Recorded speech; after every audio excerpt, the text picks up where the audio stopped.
Hi, I'm Kate Ward, and this is your Dickman Farms Smart Gardening Tip. And what do we have here? Well, we have the end of the winter bird feeder, which we still have up. I tend to feed just in the winter. Figured these guys can find everything they need with what I have planted around here.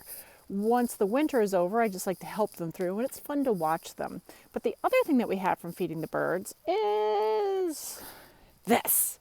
So this is the leftover seed hulls and everything from the course of the winter that you get after feeding if you don't sort of clean up during the course of the winter, I should say. So now is a fantastic time before it's gotten too far. The grass, as you can see, looks a little dead here. That's because it's in March.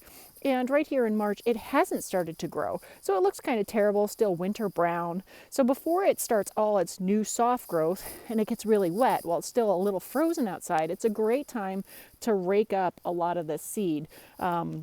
You might find that now's the time if you didn't already have a bunch of squirrels, that they'll start coming in and they'll hoard it, which is great. I happen to feed black oil sunflower seed for the most part. And for me, what happens is this is a shade area. This is an old clothesline that I have. There's another area there as well. That is where I also feed the birds on the end of these two clotheslines. There you guys can see a little bit. That said, what happens, the end here, nothing much grows, but it gets slimy and gross and can actually mat the grass underneath.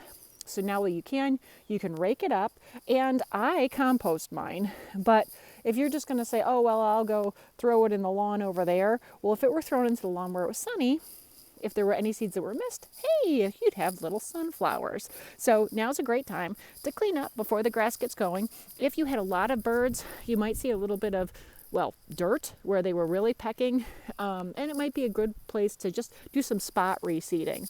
It's also early spring, and it might be a time, this is what's called a euonymus. This particular one looks like it has no leaves when normally it's semi-evergreen because the majority of them were eaten by deer. There's some leaves hiding in there they didn't get to. This will recover fully and releaf. I actually let them prune it for me, but these are the buds, and pretty soon it'll leaf right back out. You won't notice. Now, this only, and I know this from living here myself, obviously, that I only get damage with this plant in the winter. This is when they browse this plant. But if they were to continue to do that, this plant couldn't recover. So it would be something that would need to be protected. But in my case, I'm lucky. It gets this deer browse, it keeps it down for me, and it just really leaves right back out with no problem. So that's something you guys might see in your own lawn or yard this time of year. Pay attention. Did it only happen through the winter? Can it recover, or does it need a little more help? So start getting out there, looking at what happened through the winter. And this has been your Dickman Farms Smart Gardening Tip. We'll see you soon.